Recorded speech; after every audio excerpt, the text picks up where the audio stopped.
নমস্কার বন্ধুরা, আজকে আপনাদের মাঝে মুড়িঘণ্ট রেসিপি শেয়ার করব। এর জন্য প্রথমে নিয়ে নিয়েছি 1.5 কাপ মতো তুলাই পাঞ্জি চাল। চালটা খুব ভালোভাবে ধুয়ে ভিজিয়ে রাখতে হবে। এরপর 4টে রুই মাছের মাথা নিয়ে নিয়েছি। মাছের মাথাটা ভালো করে লবণ হলুদ মাখিয়ে রেখে দিতে হবে। আপনারা চাইলে গোবিন্দভোগ চাল ব্যবহার করতে পারেন। এদিকে মুড়িঘণ্ট বানানোর জন্য গ্যাস অন করে একটা কড়াই বসিয়ে দিয়েছি, আর কড়াইতে দিয়ে দিয়েছি পরিমাণ মতো তেল। তেল দেওয়ার পর মাছগুলো খুব ভালো করে কড়া করে ভেজে নিতে হবে। যা হয়ে গেলে একটা পাত্রে তুলে নিয়েছি। এরপর সমস্ত উপকরণ রেডি করে নিয়েছি।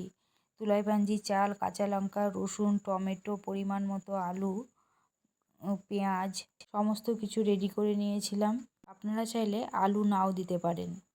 এদিকে মুড়িঘণ্টতে দেওয়ার জন্য আমি সামান্য ভাজা মশলা রেডি করে নিয়েছিলাম। তাতে দিয়েছিলাম শুকনো লঙ্কা, ধনে, এলাচ, দারচিনি আর গোটা জিরে।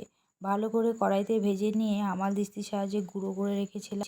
এদিকে মাছ ভেজে নেওয়ার পর ওই গরম তেলেই কেটে রাখা আলুগুলো খুব ভালো করে ভেজে নিতে হবে। আলু ভাজার সময় সামান্য পরিমাণে লবণ হলুদ অ্যাড করে দিয়েছিলাম। এদিকে আমি ভেজে নেওয়া মাছগুলো খুব ভালো করে গুঁড়ো করে নিয়েছিলাম। গুঁড়ো করে নিলে অনেকটা সুবিধা হয়। আর হামাল দিস্তে দিয়ে সামান্য আদা রসুন ছেঁচে নিয়েছিলাম। আলু ভাজা হয়ে গেছে। আলু ভাজা হয়ে গেলে আলুগুলো তুলে রাখতে হবে। ওই গরম তেলের মধ্যে আমি শুকনো লঙ্কা, তেজপাতা, লবঙ্গ, এলাচ, গোলমরিচ, গোটা জিরে দিয়ে ভালো করে নাড়াচাড়া করে নিয়েছি। এরপর কেটে রাখা পেঁয়াজগুলো কড়াইয়ে তেলে দিয়ে নাড়াচাড়া করে নেব। এরপর কেটে রাখা টমেটো, লঙ্কা খুব ভালো করে ভেজে নেব। এবারে ভাজা হয়ে গেলে সমস্ত মশলা দিয়ে দিতে হবে।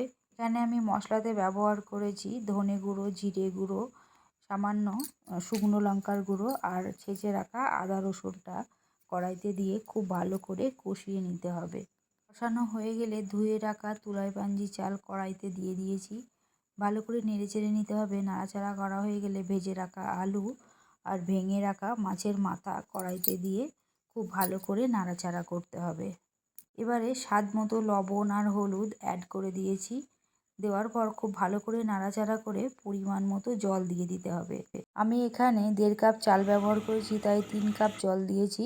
জল দেওয়ার পর খানিকক্ষণ ঢেকে রাখতে হবে। ঢাকনা খুলেই দেখা যাবে খুব সুন্দরভাবে মুড়িঘণ্ট হয়ে গেছে। এরপর সামান্য পরিমাণ চিনি আর ঘি অ্যাড করে দিয়ে খুব ভালো করে নাড়াচাড়া করতে হবে। নাড়াচাড়া করে নিয়ে আমি প্রথমেই ভেজে রেখেছিলাম যেই মশলাটা গুঁড়ো করে, সেটা মুড়িঘণ্টর মধ্যে দিয়ে খুব ভালো করে নাড়াচাড়া করে নিতে হবে। ভাজা মশলাটা দিলে মুড়িঘণ্টটা খেতে আরও সুস্বাদু লাগে। এভাবেই খুব সহজেই তৈরি হয়ে গেল বাড়িতে তৈরি মুড়িঘণ্ট। এতে অত্যন্ত সুস্বাদু হয়েছিল। আপনারা চাইলে বাড়িতে তৈরি করতে পারেন। রেসিপিটি ভালো লাগলে অবশ্যই চ্যানেলটিকে সাবস্ক্রাইব করে দেবেন। এইভাবেই আমার পাশে থাকুন, সঙ্গে থাকুন। আরও নিত্য নতুন রেসিপি আপনাদের মাঝে শেয়ার করব। আজকের মতো এইখানেই শেষ করছি।